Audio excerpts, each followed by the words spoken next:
বাবা বর্ধমান জেলার কালনার অন্তর্গত অম্বিকানগর,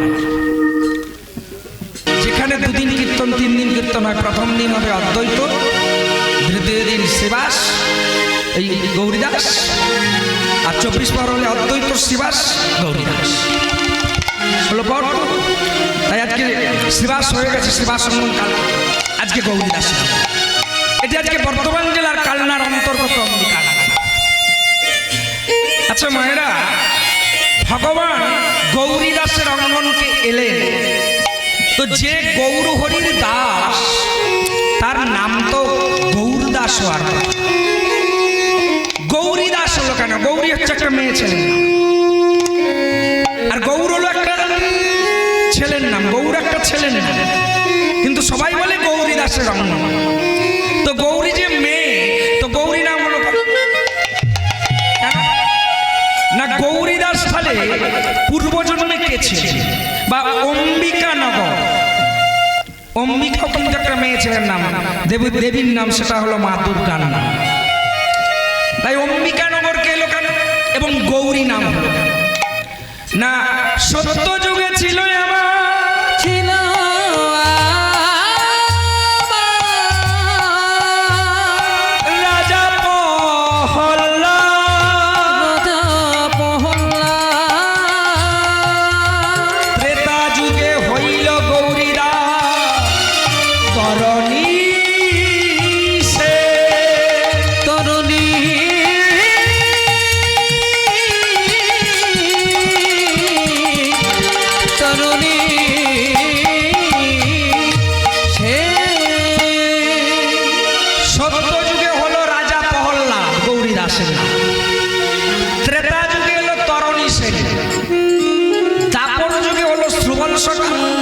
আর এই আগত কলিযুগে হলো গৌরীদাস।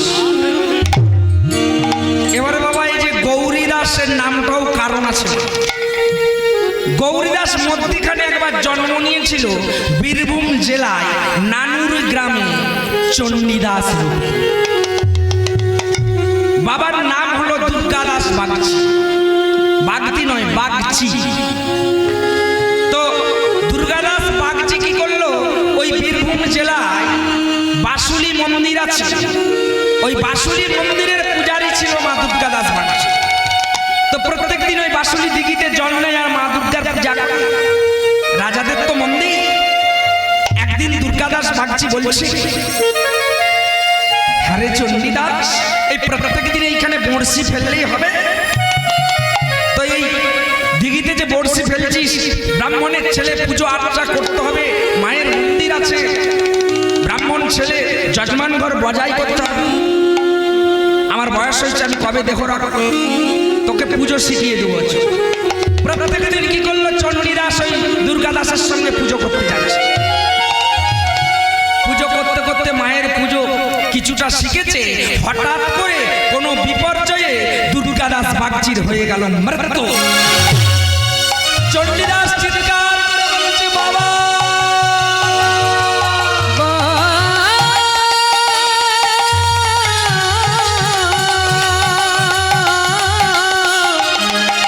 ওগো দয়াময়,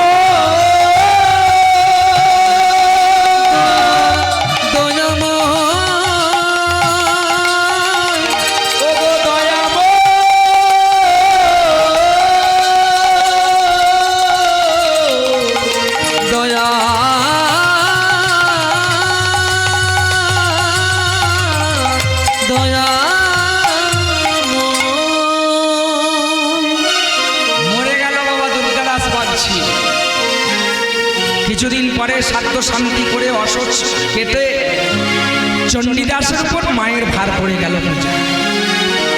তো চণ্ডীদাস প্রত্যেক দিনের মতো ওই বাসুলি দিঘিতে স্নান করে আর একটা তম্বুক ঘটি নিয়ে বাসুলি দিঘি থেকে জল নিয়ে গিয়ে আর ওই মায়ের পুজো করে। একদিন বসে বসে মা বাসুলিকে বলছে, ও মা, আমি তো তোর কিছু জানিনি, পূজা অর্চনার কোনো কিছু জানিনি, বুঝলে, আর খা, এছাড়া কিছু জানি না। আমার প্রত্যেক দিনের মতো পুজো করতে করতে এখন একদিন কি করেছে? স্নান করেছে আর এক ঘটি জল নিয়ে উঠতে যাবে, আর দিঘির ঠিক বক্ষতলে পদ্মফুল ভাসতে ভাসতে ভাসতে ভাসতে এসে বক্ষে লেগেছে চণ্ডীদাস। আর চণ্ডীদাস পদ্মফুলটাকে হাতে নিয়েই বলছে, যা প্রতিদিন তো জল আর মন পুষ্প দিয়ে মায়ের পুজো করি, আজকে একটা পদ্মফুল পেয়েছি, মায়ের চরণ তলে দাও। আমা একবারে মায়ের চরণ তলে গিয়ে বসে তমুক ঘটির জলটা রেখে ব্রাহ্মণের ছেলে যা করণীয় করে আর পদ্মফুলটাকে নিয়ে বলছে, মাগো তোর আমি কিছু মন্ত্রতন্ত্র জানি না মা, আজকে একটা কমল পেয়েছি। কমল, কমল মানে না পদ্ম, কমল মানে নরম, আর কমল মানে আখি, তিনটি মানে। তো সেই কোমল পত্রটাকে নিয়ে হাতে করে নিয়ে মায়ের চরণ তলে বসে, মা আজকে আমি তোর পুজো করছি, আর পুজো করেই এই পদ্মটা তোর চরণে দাও। এইভাবে পদ্মফুলটা নিয়ে আর মা পুজোতে বসেছে। ও শরণাগত দীনার্থ পরিত্রাণায় পরায়ণে সর্বস্বরে দেবী নারায়ণী নমস্তুতে সৃষ্টি সিদ্ধি বিনাশায় শক্তিভূতে সনাতনী গুণাশ্রয়ে গুণময়ী নারায়ণী নমস্তুতে ততস্য কঞ্জনস্য দেবী পরালবদনে শিরমুণ্ডমালা বিভূষণে সিংহস্কন্দিতাং সরস্বরূপং শক্তিভূজাং দেহি পদপল্লবস্য দেবী নারায়ণী নমোস্তুতে।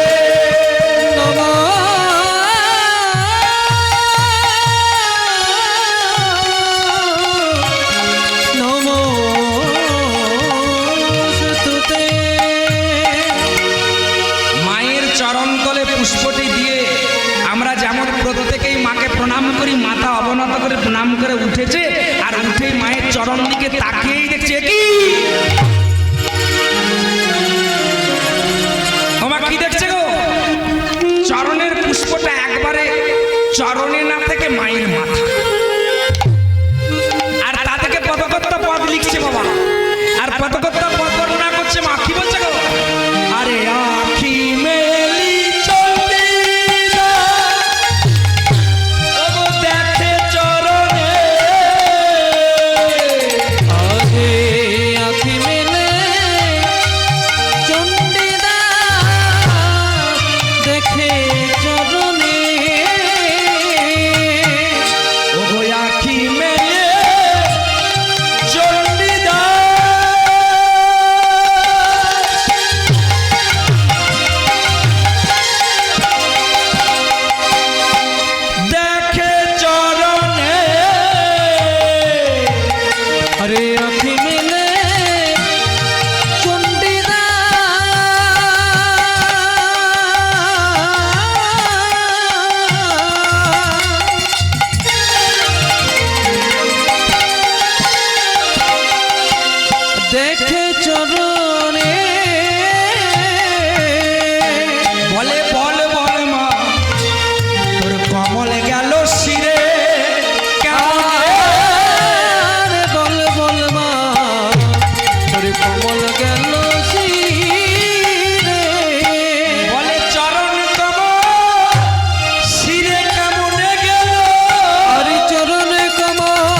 কমলে ছিঁড়ে গেল।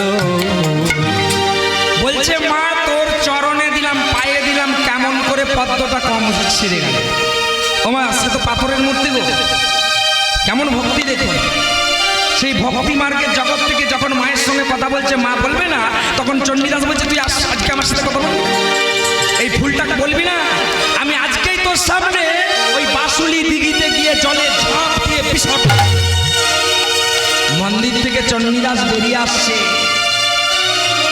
মা বলছে চণ্ডীদাস কে কে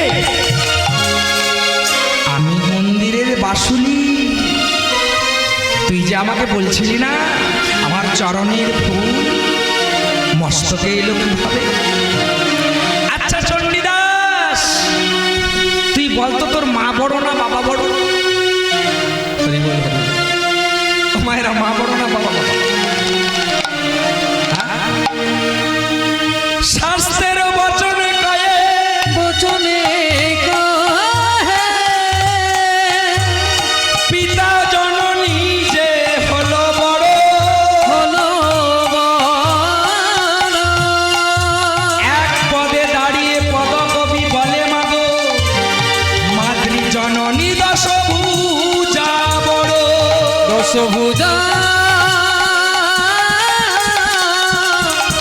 দশভুজা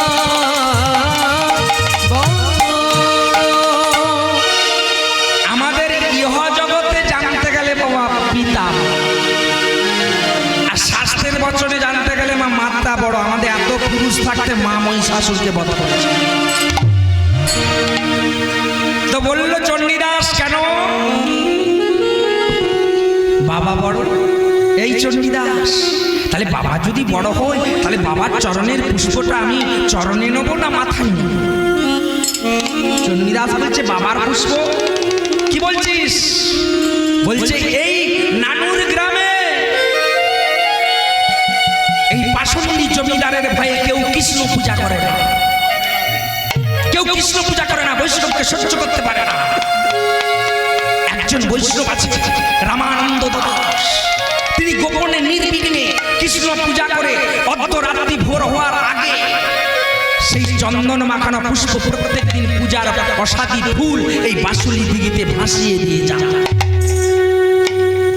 ওরে এই চন্দন পুষ্প বাসুলি মায়ের ফুল, বল বল বল, এই পিতার ফুল আমি চরণে কি করে নেবো? কমলে না নিয়ে মস্তকে না? এই যে গোবিন্দ প্রসাদী পুষ্প। চণ্ডীদাস বলছে ওমা গোবিন্দ দেখতে কেমন? গোবিন্দ জিনিসটা কি? গোবিন্দর ঘর কোথায়? ভাসুরি মা বলছে হ্যাঁ রে চণ্ডী, তুই একসঙ্গে এতগুলো প্রশ্ন করলে তোর উত্তর দেবো। গোবিন্দকে তুই দেখবি না? বলছে হ্যাঁ দেখবি। না আমার এই আসনে বস, তুই ধ্যানস্থ হবি। মা বাসুরি বসিয়ে দিল চণ্ডীদাস, আর ধ্যানের মধ্যে গোটা বৃন্দাবন দর্শন করাচ্ছে। মধুময় সে বৃন্দাবন দর্শন করাচ্ছে, আর দর্শন করতে করতে ধ্যানটা কোথায় ভাঙলো জানে? দেখছে ছোট বালক নবরত্ন ধ্যানবৎস নিয়ে ধেনু চারণ করতে চলেছে, বংশী বটে বাঁশুরি, বংশী মুরধ্বনি করছে, নানা রকম লীলা করছে রাধারানীর সঙ্গে। আর যেদিন ভগবান কালীয় দমন করতে গেল, কালী ওনার টেনে নিয়ে চলে যাচ্ছে ছোট ছেলেটাকে, আর চণ্ডীদাস চিৎকার করে বলছে মা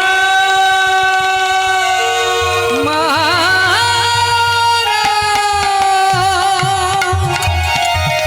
মা, গোবিন্দকে নিয়ে চলে যাচ্ছে, গোবিন্দকে নিয়ে চলে যাচ্ছে, বিশুদ্ধর সর্ব গোবিন্দকে নিয়ে চলে যাচ্ছে। মা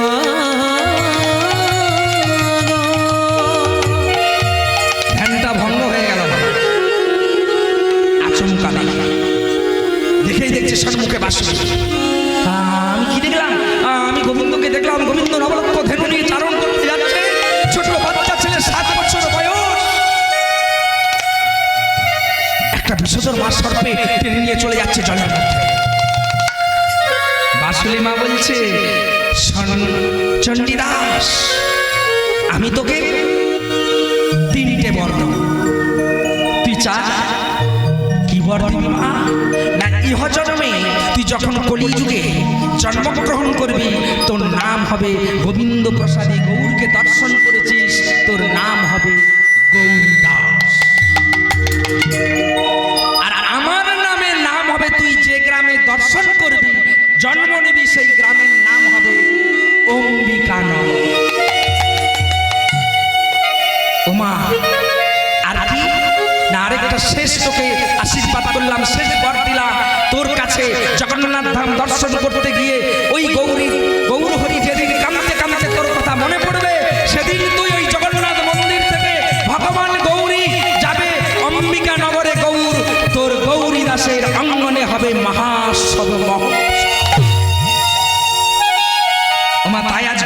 দাসের অঙ্গনে গৌর হরি নৃত্য করছে।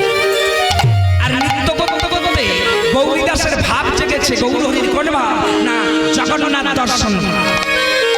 আজকের লীলার নাম হলো নীলাচলে নীলমাধব।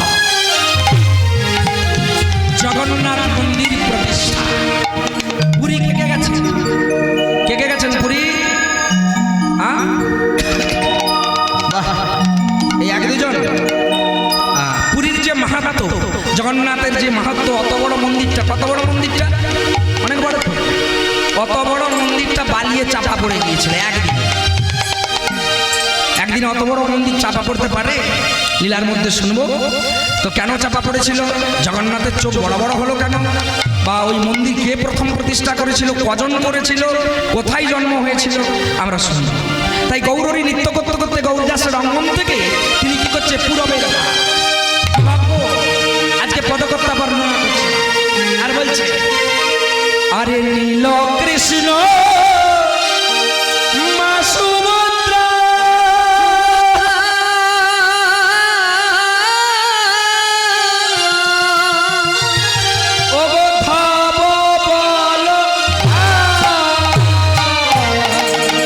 হরে নীল কৃষ্ণ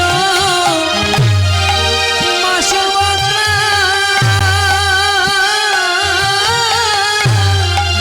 ধব বলো আরে তিনজনে একই জন, ওগো নীলে মাধব তার নাম। আরে তিনি জানে একই মাধব না।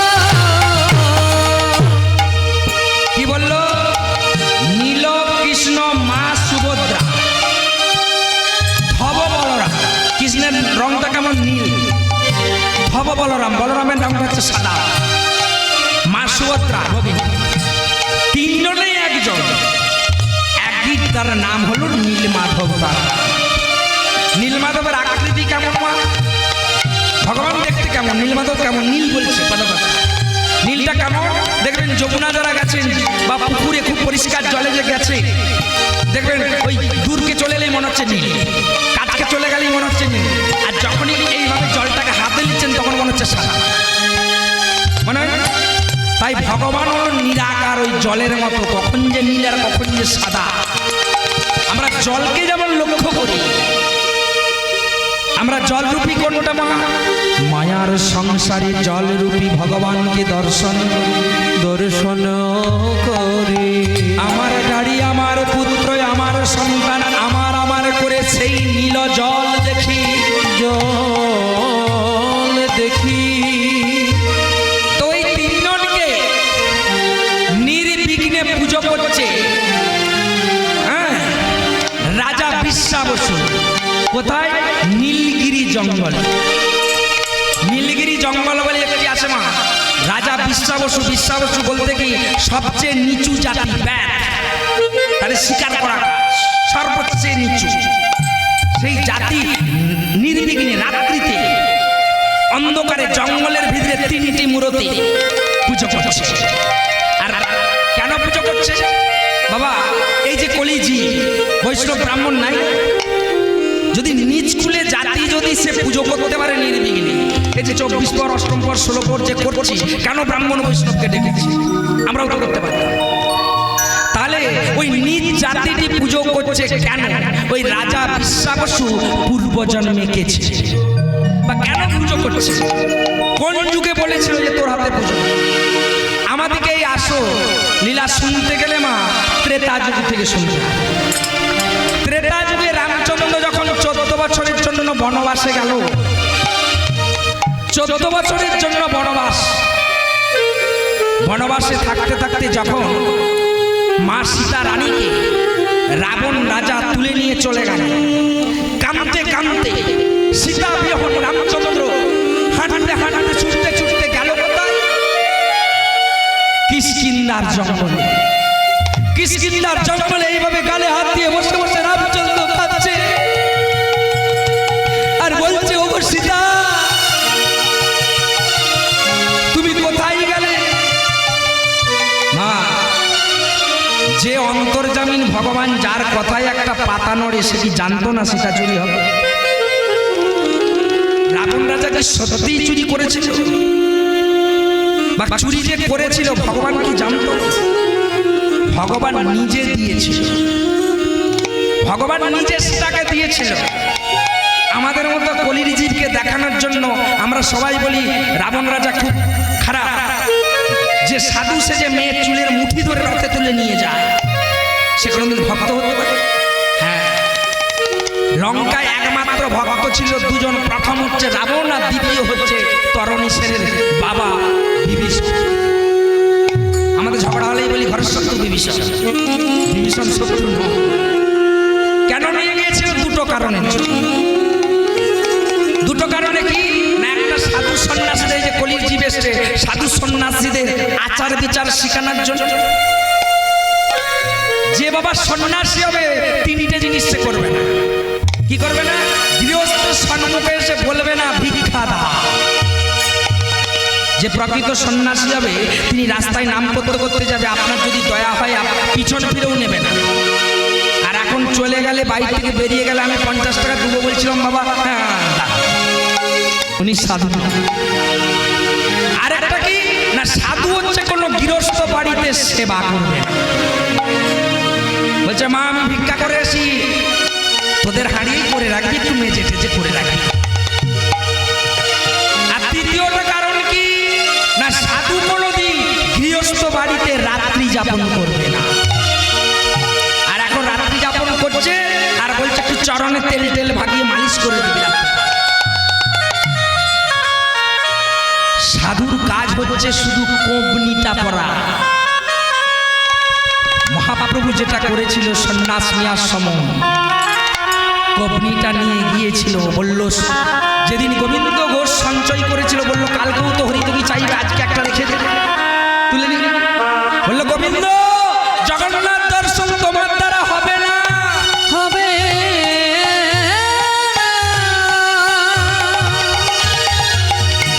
কেন কেন না? বলছে তোমার মনে এখনো সঞ্চয়ের বাসনা আছে।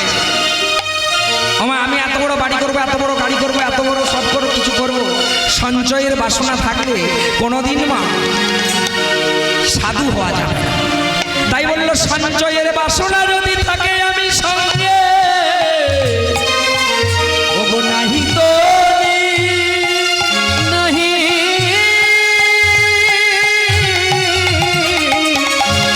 নাহি নাহি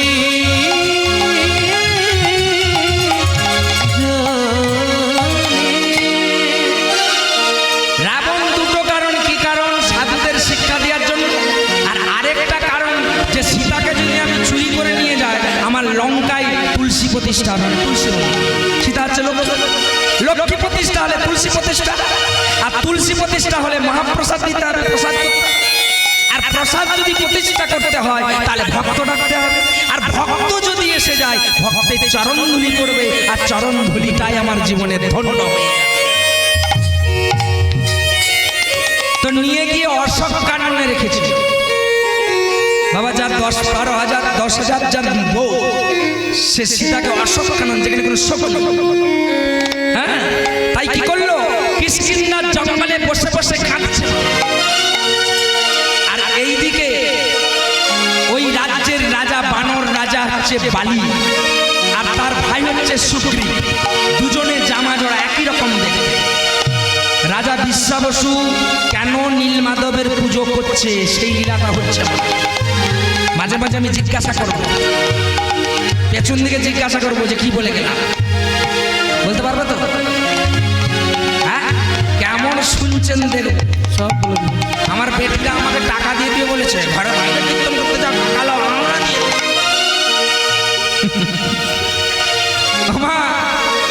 তো যাই হোক, আজকে বলছে যে কিষ্কিন্ধার জঙ্গলে রামচন্দ্র প্রভু বসে বসে কাঁদছে। আর সীতাকে কখন দিয়েছিল না, যখন সীতাকে রাম বিবাহ করে নিয়ে এলো, নিয়ে এসে সীতা 12 দিন কোনো জলস্পর্শ করে না দশরথের গিয়ে। বৌমা খাচ্ছ না কেন? না বলছে না আমি তো খাবো না। কেন? না আপনি পাপী রাজা। কি পাবে? সিংহী মুনির পুত্রকে দঙ্গ আপনি বধ করেছেন। অন্ধমুনির পুত্র সিংহীকে, সিংহী জল আনতে গিয়েছিল বন, আর নদীতে যখন খালি কলসি জলে ডুবালে কি হয় মা? বক বক বক বক বক বক আওয়াজ, আর বক বক বক বক করে আওয়াজ হচ্ছে। আর দশরথ বনে চারণ করতে বেরিয়েছে, মনে করছে বোধহয় হরিণটা জল খেতে ঢুকেছে, তীর নিয়ে একবারে সোজা ছেড়ে দিল। আর অন্ধমুনির পুত্র সিংহী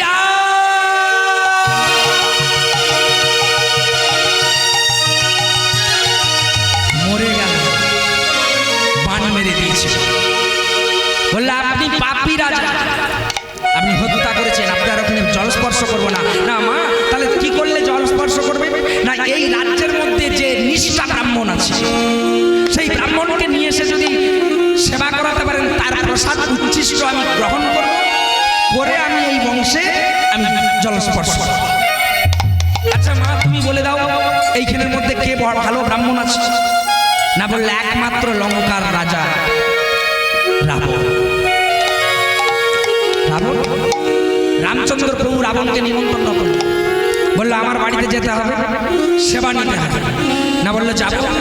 রামচন্দ্র চিন্তা করছে, প্রভু নিজে যখন বলতে এসেছে, আমার তো খুব ভাগ্য ভালো, মানে দশরথের পুত্র রাম খবর দিয়ে পাঠিয়েছে, তাহলে আমার তো ভালো, আমাকে যেতে হবে। ওমা, ব্রাহ্মণ এসে সেবা করলো, রাবণ সেবা টেবা করে দেখবেন আমাদের রাজ্যে কি হয়। এখন আমরা ধরুন 3 দিন 4 দিন ব্রাহ্মণ বৈষ্ণব সেবা করাচ্ছি, একদিনে দক্ষিণা দিয়ে ছেড়ে দিচ্ছি, কিন্তু নিয়ম যতবার সেবা করবে 1 টাকা হলেও হাতে দিতে দক্ষিণ। এখন রাবণ রাজাকে সেবা করেছে, করে রামচন্দ্র করজোড়ে গিয়ে বলছে, ব্রাহ্মণ সেবা নিলে তো দক্ষিণা দিতে হবে, আপনাকে কি দক্ষিণা দিতে হবে বলুন? রাবণ বলছে, আমি এখানে বলবো না, যে বাড়ির ভিতরে মা সীতা আছে তার কাছকে চলো, আমি তার কাছে গিয়ে বলবো কি দক্ষিণা। মা সীতার কাছকে নিয়ে এলো রাবণ। রাবণ এসে মাকে প্রণাম করলো, আর করে বললো, বলুন এবার কি দক্ষিণা দেন আপনি যে এসেছেন? না, বললো দক্ষিণা আপনাকে দিতে হবে, আমাকে একদিনের জন্য মা সীতাকে আমি পুজো করব, আমি দক্ষিণা করব। বললো তবে শোনো, এই বেশে নয়, আমি তোমাকে আশীর্বাদ করলাম, যেদিন আমি 14 বছরের জন্য বনবাসে যাব, বনবাসে তুমি যেমন খুশি করে আমার সীতাকে নিয়ে যাবে একদিনের জন্য মাতৃরূপে পূজা করার জন্য। আজকে তাই সে নিয়ে গিয়েছিল, আর আমরা বলি যে বউ চুরি করে নিয়ে চলে গেছে লোক। না না, এখানে কাঁদছে, আর এদিকে বানরের রাজা বালি সুগ্রীব তারা সম্পত্তি নিয়ে ঝগড়া লেগে গেছে। বালি চিন্তা করছে এখন বউ হারা পাগল হয়ে গেছে, আমি যদি এখন প্রভুকে গিয়ে বলি যে আপনার বউকে লঙ্কা থেকে এনে দেবো, তাহলে হচ্ছে বউ আমি যা বলবো তাই শুনবে। বালি প্রথমে গেল, বালি নয় সুগ্রীব গেল, সুগ্রীব গিয়ে ভাই সুগ্রীব গিয়ে বলছে প্রভুকে প্রণাম করে বলছে, শুনুন আমাকে কাল প্রভাত আজকে প্রত্যেকদিন এই সম্পত্তি নিয়ে বালির সঙ্গে আমার সঙ্গে যুদ্ধ চলছে, যদি আমি প্রভাতকালে যাব যুদ্ধ করতে, যদি আমি জিতে যাই, আমি কথা দিচ্ছি আপনাকে, আমার ল্যাজে করে লঙ্কা থেকে সীতাকে বেঁধে নিয়ে এসে আপনার চরণ তলে নিয়ে। রামচন্দ্র চিন্তা করলো যদি সুগ্রীব যায় আমার তো ভালো না, কি করতে হবে না, তোমাকে গোপনে আড়াল থেকে তোমাকে ওই আমার দাদা বালিকে বধ করে দিতে। বললো ঠিক আছে। আমার পরের দিন যুদ্ধ শুরু, সূর্য উদিত হয়েছে আর যুদ্ধ শুরু, বালির সঙ্গে সুগ্রীব। প্রভু রামচন্দ্র তীর নিয়ে এইবারে সুগ্রীব বালিকে মারবে মারবে করছে মা, এবারে দুজনে যুদ্ধ করছে, জামা জড়া ছেলে তো একই রকম দেখতে। রামচন্দ্র চিন্তা করছে কোনটা বালি কোনটা সুগ্রীব, কাকে মারবো, এখন বালিকে মারতেই যদি সুগ্রীবকে মারে, এবারে বালি তো সুগ্রীবকে মেরে দিবে, সেই অবস্থায় ছুটতে ছুটতে এসে একবারে সুগ্রীব চরণ তলে রামচন্দ্র। প্রভু কিন্তু আপনার কথা শুনে গিয়ে আমি মার খেতে গিয়েছিলাম, মরতে গিয়েছিলাম, আপনি যে মারবেন বললেন না। বলছে দেখো তোমরা দুজন দেখতে এমন, আমি কিন্তু চিনতে পারিনি কোনটা সুগ্রীব আর কোনটা বালি, দূর থেকে কি করে মারবো না। বলছে তাহলে কি হবে না, আগামী প্রভাতকালে যুদ্ধ হবে, আমার এই সাদা ফুলের মালাটা তোমাকে গলায় পরিয়ে দিলাম, আমি জানবো এটা সুগ্রীব আর ওটা হচ্ছে বালি। আমার ফুলের মালাটা থেকে বধ করো। আমা কি করলো, ফুলের মালাটা নিয়ে সুগ্রীব পরে আর ভগবানকে প্রণাম করে প্রভাতকালে পরের দিন যুদ্ধ শুরু হয়ে গেল। আর রামচন্দ্র গোপনে নির্বিঘ্নে বালিকে বধ করল। আর বধ করার সঙ্গে সঙ্গে ছটফট করে বালি পড়ে গেল মাটিতে, চিৎকার করে বলছে দয়াবো দয়াময়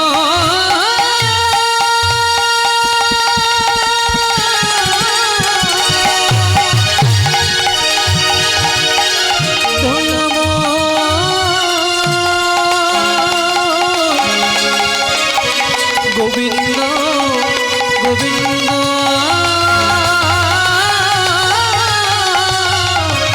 গোবিন্দ ওমা প্রভুকে লক্ষ্য করেছে বালি, দূর থেকে প্রভু মেরে দিয়ে ভয়ে দাঁড়িয়ে আছে। বললে দয়াময় আপনি যদি আমাকে মারবেন আপনি নিজে আসছেন কেন, আমি তো আপনার কাছে চলে যেতাম। ভগবানের হাতে মৃত্যু হবে, এর থেকে আর কি আছে। চিৎকার করছে, মানের জ্বালায় ছটফট ছটফট করছে, করতে করতে মা বালি দেহ রাখলো। আর বালি যখনই চিৎকার করে দেহ রাখলো, বালির স্ত্রী তারা ছুটতে ছুটতে এসে একেবারে বালির গায়ে আছাড় কাছাড়কে কাঁদছে স্বামী স্বামী করে। আর তখনও ভগবান দাঁড়িয়ে আছে, দেখছে ভগবান মেরেছে। চিৎকার করে তারা বলছে দয়াময় আমায় করিলে বৈধব্য জ্বালা,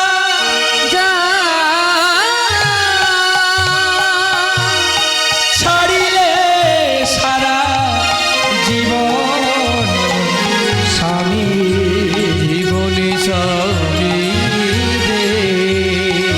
শোনো, আমি বৈধব্য জ্বালা সহ্য করবো সারা জীবনের জন্য। আমি নারী জাতি, যে সীতাকে বাবার আশায় আমার স্বামীকে বুক থেকে ছিনিয়ে নিলে আমি অভিশাপ দিলাম। আমি তো স্বামীকে এক যুগ ছেড়ে দিলাম, আপনাকে ওই সীতাকে এক যুগ ছাড়তে হবে। প্রভু দয়াময় বলল তথাস্তু। তারা আমি তোমার কথাই রাজি হলাম, আমি আমার সীতাকে ছেড়ে দেব। তবে এ যুগে নয়, দাপর যুগে আমার সীতা হবে রাধা, আর আমি হব শ্রীকৃষ্ণ ভগবান। ওমা ছেড়ে দিলে, ছুটতে ছুটতে তারা কাঁদছে আছাড় কাছাড় খেয়ে। তারার পুত্র বালির পুত্র বেরিয়ে এলো অঙ্গ। অঙ্গ চিৎকার করছে, বাবার চরণ তলে ধরে আছাড় কাছাড় খেয়ে পড়ছে আর কাঁদছে। আর প্রভু রামচন্দ্র দাঁড়িয়ে আছে, বলল শুনো, আপনি গোপনে নির্বিঘ্নে আমার বাবাকে না জানিয়ে হত্যা করেছ। আমি অভিশাপ দিলাম, আমিও তোমাকে নির্বিঘ্নে হত্যা করব। ভগবান বললেন তথাস্তু, তুমি আমাকে নির্বিঘ্নে হত্যা করবে। তবে এই ত্রেতা যুগে নয়, দাপর যুগে তুমি হবে যে অঙ্গ, তোমার নাম হবে জরাবে। বাবা দাপর যুগ শেষ হয়ে গেল, এলো কলি যুগ। মা এই হরি বল, দাপর ত্রেতা যুগ শেষ হয়ে গেল, এলো দাপর যুগ। আর দাপর যুগে শ্রীকৃষ্ণ ভগবান আজকে সেই অঙ্গ জরাবাদ হয়েছে। আজকে ভগবান এসে কত লীলা করলেন, বৃন্দাবনকে কাঁদালেন, কাঁদিয়ে মথুরায় চলে গেলেন, কংসকে ধ্বংস করলেন, অকাসুর বকাসুর তৃণাসুর পতুনা সবাইকে বধ করলেন। আর করে তিনি যখন মথুরায় চলে গেলেন, দ্বারকাপতি হয়ে দ্বারকায় বসে রয়েছে। বিবাহ করল কত, 16,108 জন রমণী। হরিবল হরিবল, আমরা একটা মেয়েকে বিয়ে করি 50 বার। হরিবল আছে নাকি? নাই নাই। আর ভগবান কি করলো, 16,108 জন মেয়েকে বিয়ে করলো। আর বিবাহ করে কি হলো জানো বাবা, 56 কোটি যদু বংশ বিস্তার। 1 কোটি 8 কোটি নয় মা, 56 কোটি। কেউ মাতাল হলো, কেউ লম্পট হলো, কেউ চরিত্রহীন হলো, যার অনেকগুলো বাচ্চা হয়ে গেলে দেখভাল করা হয়। এখন একদিন সিংহাসনে বসে বসে আছে, বসে বসে ভাবছে যে ওমা দেখবেন যদি ধরুন আমি একটুখানি উচ্চ পদে থাকি, আমার ছেলেরা বলো হ্যাঁ অমুক আমার বাবা জানিস। এবারে এতগুলো ছেলে মেয়ে তো 56 কোটি যদুবংশ, ওই সাধু মানছে না, বৈষ্ণবকে মানছে না, ব্রাহ্মণকে মানছে না, যে যা অত্যাচার করছে। ভগবান চিন্তা করছে আমি 56 কোটি যদুবংশকে নিজে হাতে সৃষ্টি করেছি, নিজে হাতে ধ্বংস করে দেব। কিভাবে করব? একটা যদি কারো অভিশাপ পেতাম ভক্তের, তাহলে তার মনোবাঞ্ছা পূর্ণ করতাম। আমার 56 কোটি যদুবংশ কি করে ধ্বংস করব, কি করে করব? তাই চিন্তা করছে। আর কৃষ্ণপুত্র সাম্য তিনি একটু সুরা পান করতেন, মদ খেতে, তো একটু সেদিন মা মদ খায়নি, সুরাটা পান করেন। এখন দুর্বাসা মুনি স্নান করছে, আর দুর্বাসা মুনি স্নান সেরে উঠে যাচ্ছে, দুর্বাসা মুনি স্নান সেরে যাচ্ছে, এই তো কীর্তন উঠতে আরম্ভ করেছে, মানে আমরাও ঘুরিয়ে দিই।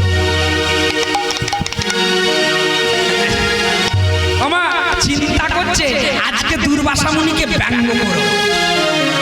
সাম্য, কৃষ্ণপুত্র সাম্য প্রতিদিন মদ খায়, সেদিন খাইনি, সেদিন খুব ভালোই অবস্থায় আছে।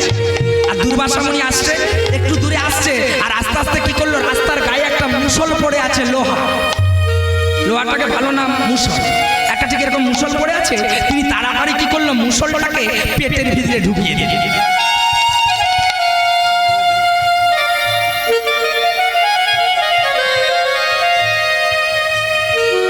পেটের ভিতরে ঢুকিয়ে দিয়ে চিন্তা করছে আমি একটা গর্ব করে, আর গর্ব করে নিয়ে ও কত বড় মুনি, ওকে জিজ্ঞাসা করবো যে আমার পুত্র আছে না কন্যা আছে। এইভাবে ঠিক করেছে, আর ঠিক করে আর কন্যাটাকে টেনে দিয়েছে, সাম্য চিনতে পারবে। একটা কাপড়কে নিয়ে তার পরিধান বস্ত্রটা কিছুটা নিয়ে, আর কি করেছে যাতে বদলটা না দেখতে পায়, ঠিক এইভাবে এসছে বাবা, আর এইভাবে আস্তে আস্তে গর্বটা নিয়ে আর বাম হাতটা মা বাড়িয়েছে, আর বাড়িয়ে আস্তে আস্তে বলছে, বলে বলো বলো মুনিবর,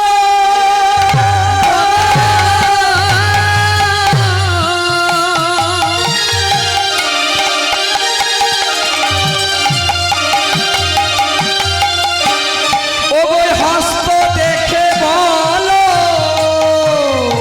আরে বলো বলো মুনিবরা,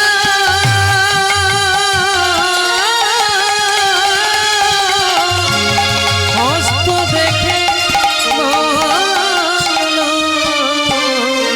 বলে পুত্র কিংবা কন্যা হবে নাকি,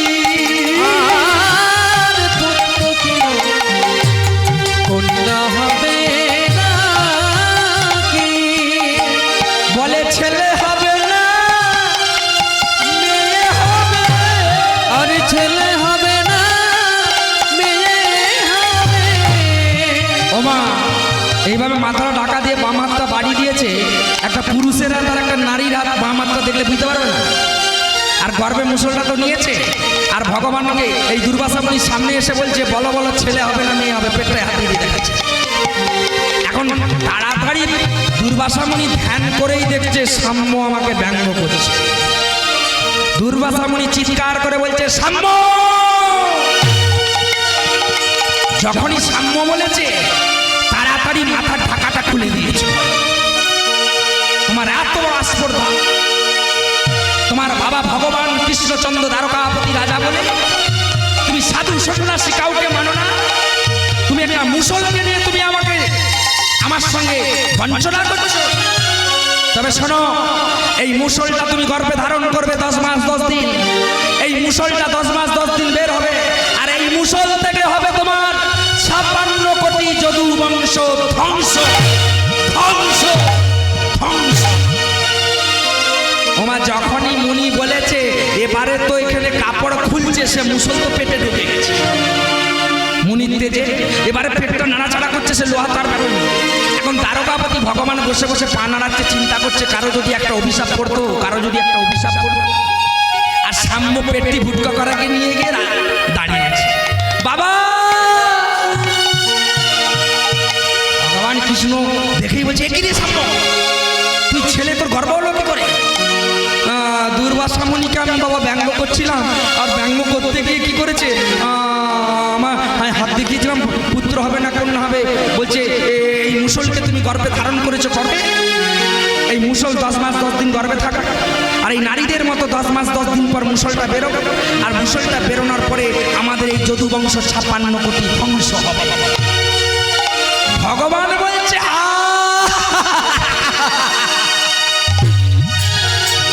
সাম্য বলছে বাবা তুমি হাসছো, বলছে যেটা বলেছি তো হবে।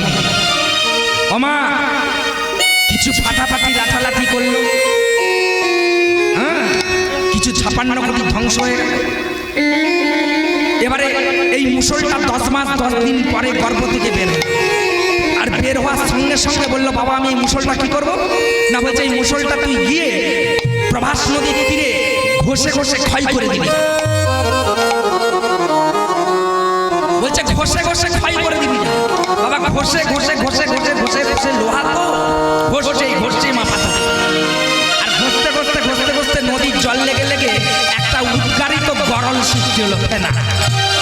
আর সেই ফেনাটা জলে যত দূর যাচ্ছে তত দূরে একটা গাছের সৃষ্টি হচ্ছে, আর গাছটার নাম হলো নল খাগড়া গাছ। গাছটা এত বিষ, যদি কাউকে একটা চাপকিয়ে দেয় সঙ্গে সঙ্গে তার মৃত্যু। চিন্তা করছে 56 কোটি যদু বংশ যখন লড়াই লেগে যাবে, কে বলবে অশ্ব দাও, কেউ বলবে হস্তি দাও, হাতি দাও, ঘোড়া দাও, কে বলবে বন্দুক দাও, কে বলবে কাটারি দাও, কেউ বলবে মঠি দাও। কোথায় পাবো? কতগুলোকে দেখে দেবো ওই গাছগুলো তুলে গিয়ে ফাটাফাটি করে মরবে। আমার সবগুলো যদু বংশ ধ্বংস হয়ে গেল, রয়ে গেল শুধু একমাত্র ভগবান। মুনি অভিশাপ কি দিয়েছে? মুসল থেকে 56 কোটি যদু বংশ ধ্বংস। তাহলে ভগবানও কিন্তু ওই যদু বংশের একটি ভক্তকে কত বড় ভালোবাসে দেখুন। আমাদের জন্য তিনি মরবে, মরা পর্যন্ত। 4 অঙ্গুলি রয়ে গেল, 4 কড়া। ভগবানকে এসে সাম্য বলছে বাবা এটা ঘষে ঘষে ঘষে ঘষে আর পাচ্ছি শেষ করতে, এটাকে কি করব? না বলছে এটাকে নিয়ে গিয়ে ওই প্রভাসের জলে ফাপড়ে দিই। আর যখনই মা লোহা 4 কোড়াকে ফাপড়িয়ে দিল আর জলে গপাক করে পড়েছে, আর জলে একটা বল মারছিল, মনে করছে চারা দিয়েছে, সে আমরা কি করছে করে দিলে আর গিলে নিয়ে এবারে জেলেরা মাই ধরছে। এখন মাছ ধরতে ধরতে ভগবানের ইচ্ছায় মা সেই বল মাছটি করেছে, আর জেলে কি করেছে বাজারে মাছটি নিয়ে গিয়ে রেখেছে বিক্রি করবে। আর আজকে জড়াবে তিনি কি করেছে মা, আজকে জড়াবে তিনি বেদের কাজ তো স্বীকার করা, তো প্রত্যেকদিন স্বীকার করে আর স্বীকার করতে করতে আজকে ভগবানের ইচ্ছায় কোনো স্বীকার পায়।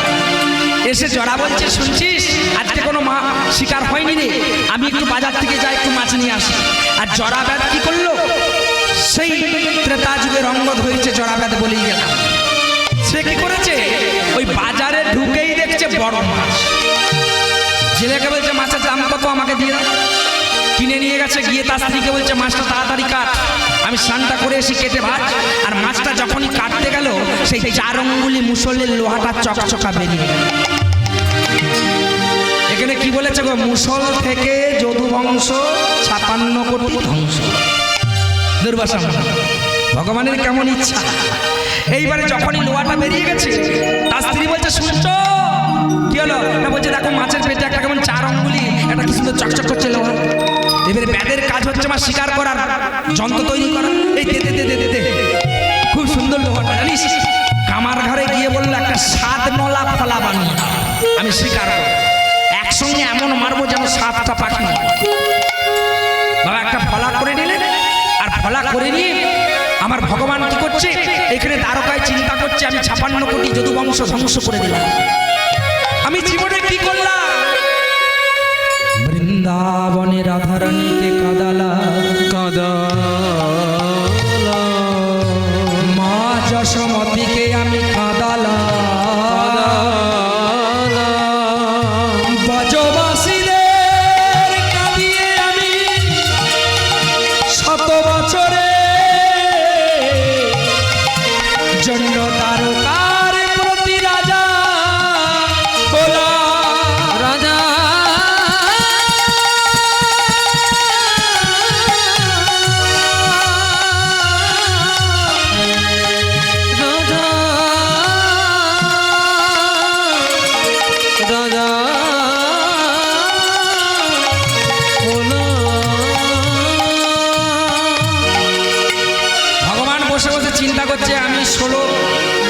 ব্রজগোপীদেরকে বৃন্দাবনে কাঁদালাম, সখাদেরকে কাঁদালাম, আমি রাধারানীকে 100 বছর কাঁদালাম, দ্বারকার রাজা হলাম, 16,108 জন মেয়েকে বিবাহ করলাম, সেখান থেকে 56 কোটি বিস্তার করলাম, নিজে হাতে ধ্বংস করে দিলাম।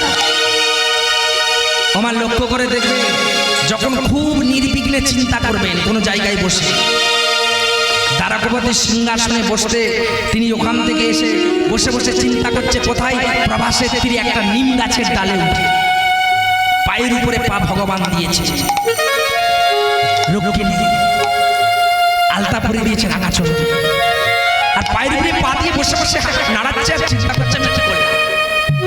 আর যখন খুব চিন্তা হবে দেখবেন সমস্ত দেহটা স্থিরতা হয়ে যাবে, মেয়েদের বাঁ পায়ের বুড়ো আঙুলিটা আর ছেলেদের ডান পায়ের বুড়ো আঙুলিটা আস্তে আস্তে নড়তে থাকে, খুব নির্বিঘ্নে, মানে দেহটা আছে মনটা অন্য জায়গায় চলে গেছে, আস্তে আস্তে নড়বে। ভগবান ওইসব চিন্তা করছে আর নিম গাছের ডালের ভিতরে বুড়ো আঙুলটা নড়ছে। আর আজকে সেই জরাব্যাধ ফলাটাকে নিয়ে সাধনলা তৈরি করে আবার অর্ধাঙ্গিনী হয়ে একবারে মনের আনন্দে স্নান করছে আর পদকত্ব পথ না করছে। বলে কি বলছো মা?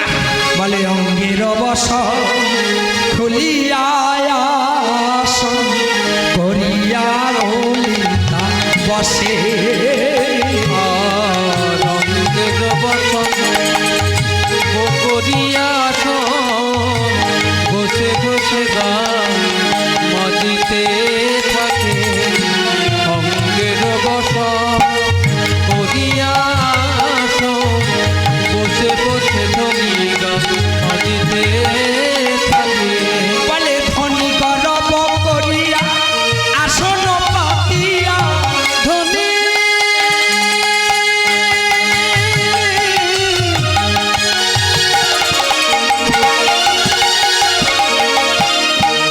ধনী আসন করিয়া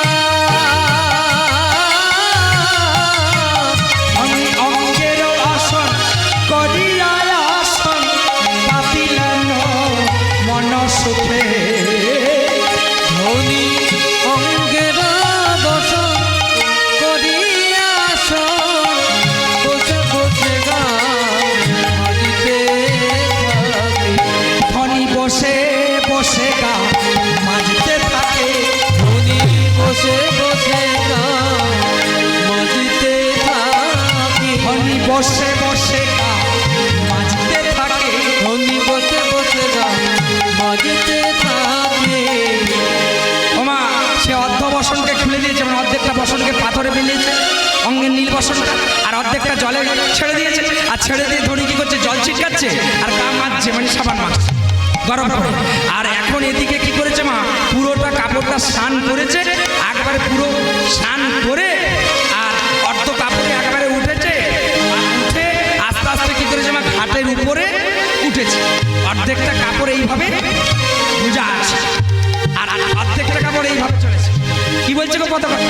বলে নীল বসন নিকারি নিকারি, নীল বসন নিকারি নিকারি, ধনী গরব করে চলেছে, ধনী নীল শাড়ি নিকারি নিকারি, গরব করে চলেছে। ধনী গরব করে চলেছে গো, ধনী গরব করে চলেছে রে।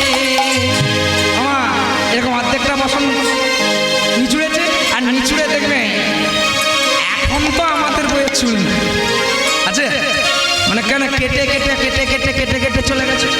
হ্যাঁ, নাহলে আমাদের মাকেও আমি দেখেছি চান করতে এরকম করে ঝাড়তো না। হ্যাঁ, আর কি করেছে এদিকে ললিতা তো দেখেনি, আর বিদ্যাপতি কি করে বলে আড়ালো হইতে বিদ্যাপতি দেখিতে, আড়াল হইতে দেখিতে দেখিতে, আড়ালো হইতে দেখিয়ে দেখিতে, আড়াল হইতে দেখিতে দেখিতে। আমার বিদ্যাপতি তার চান করা দেখছে আর উঠার ভঙ্গি বাংলা দেখছে, কিছু বলে না। আর একবারে কাছকে গিয়েছে আর ললিতা কি করছে, অর্ধেকটা সেই নিচুড়া তসর নীল কাপড়টা কি করেছে ওই কেশটাকে ছাড়ছে। তাদেরকে পদকর্তা পদ বলছে, বলে কেশ ছাড়িয়া জলের পড়িয়া, এসো ঝাড়িয়া জলে পড়িয়া।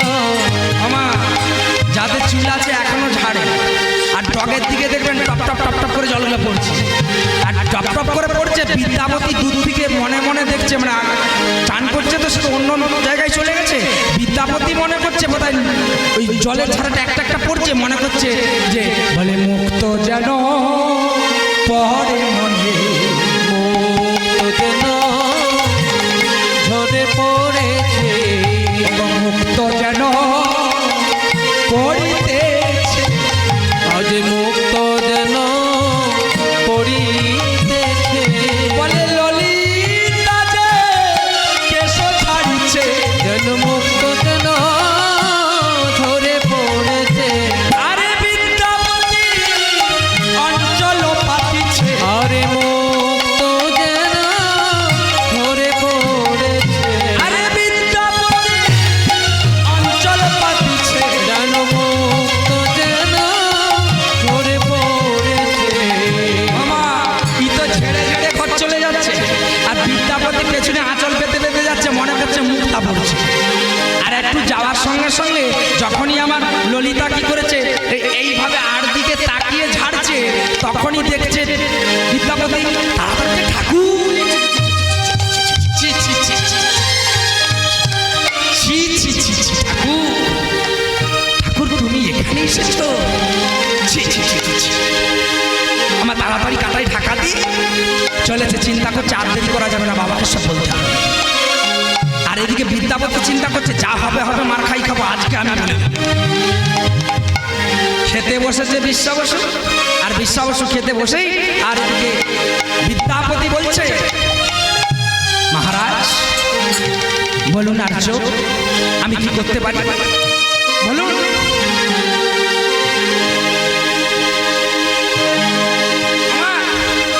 বলছে কি করতে পারি বলুন, আপনার কি সেবা শুশ্রূষা অসুবিধা হচ্ছে? বললো না, আমি আপনার মেয়েকে ভালোবেসে ফেলেছি, আমি আপনার মেয়েকে আজকে বিবাহর আয়োজন করুন, রাত্রিতেই আমি বিবাহ করব। বিশ্বাস শুনে বলছে না, বলো না, না গো, বলো না। অসম্ভব, আমরা জাতের নিচু, আমরা ব্যাগ পল্লী, আর আপনি আর্য, আপনি ব্রাহ্মণ, কোনোদিন সম্ভব হবে না। না বললো আমি যদি মানি, আমি যদি আপনার তো একমাত্র কন্যা ললিতা, আমি আপনার মেয়েকে সুখে শান্তিতে গেলে ঘর করবো না। বললো বাবা আমিও কিন্তু ব্রাহ্মণকে ভালোবেসে ফেলেছি। এমা তুই কি বলছিস? শোন মা, আমার যা আছে আমার সব তোর জন্য, তোর যদি মত থাকে নিশ্চয়ই দেবো। আর তাড়াতাড়ি সেই দিন সেই রাত্রিতে বিবাহ অনুষ্ঠান আয়োজন করলেন। আয়োজন করে সবর জাতির বিয়ে, তো ঢোল বাজছে, ঢোলক বাজছে, ঢাক বাজছে, আর বাড়িতে বাড়িতে বিবাহ হচ্ছে। আর বিবাহ হতে হতে বলছে এই ঢোলক বাজে, এই সানাই বাজে, বাজে ও গো ললিতা, আজ ললিতার বিয়ে হবে, আজকে ক্ষমতা। ঢোল বাজে, ঢোল বাজে, বাজে রে সানাই, আজ ললিতার বিয়ে হবে, বাজে রে সানাই। ঢোলক বাজে, ঢোলক বাজে, সানাই বাজে, বাজে ও গো সানাই, আজ ললিতার বিবাহ হবে, দিল উল্টা। ঢোল বাজে, ঢোল বাজে, ঢোল বাজে, বাজে রে সানাই, আজ ললিতার বিয়ে হবে, বাজে রে সানাই। ওমা একবারে সানাই টেলায় ঢোল ঢোল বাজিয়ে একবারে সমস্ত সবর জাতিকে দুদিন তিন দিন খাইয়ে, রাজা লোক তো বিশ্বা বসু আজকে বিবাহ হয়ে গেছে, হয়েছে 3 দিন 4 দিন 5 দিন 6 দিন। এইবারে চিন্তা করছি আমাকে একবার জিজ্ঞাসা করতে হবে ললিতার বাবা প্রতিদিন কোথায় যায়। আমার কাজটা হাসিল করতে হবে, আমি যে জন্য বিয়ে করলাম বিদ্যাপতি। একদিন রাত্রিতে বলছে ললিতা তুমি আমাকে বেশি ভালোবাসো না তোমার বাবাকে বেশি ভালোবাসো? না বলছে না, আমি তার বাবাকে বেশি ভালোবাসতাম, কিন্তু মেয়েদের ধর্ম বাবাকে ছেড়ে দিয়ে যেতে হয় অন্যের কাছে। আজ থেকে তুমি আমার প্রতি, তুমি আমার স্বামী, আজ থেকে তোমাকে আমি ভালোবাসি আমার বাবা থেকে। ঠিক বলছো? না না, আমি বিশ্বাস করি। কি করলে স্বামী বিশ্বাস করো না? আমার চরণ স্পর্শ করে তুমি প্রতিজ্ঞা করো। ললিতা চরণ স্পর্শ করে বলল, ব্রাহ্মণ আমি আজ থেকেই আপনার সহদর। আমি বাপের বাড়িতে যাচ্ছিলাম ছিলাম না, তাহলে আমার পা ছুঁয়ে 300 করো, আমি তোমাকে যা জিজ্ঞাসা করবো উত্তর দেবে। চিন্তা করছি কি আর বলবে, তে সত্য করলাম, যা বলবো সত্য কথা বলবে তো? না তোমার বাবা, হ্যাঁ বলো বলো স্বামী, বলো বলো, তোমার বাবা প্রতিদিন অর্ধরাত্রিতে কোথায় যায়?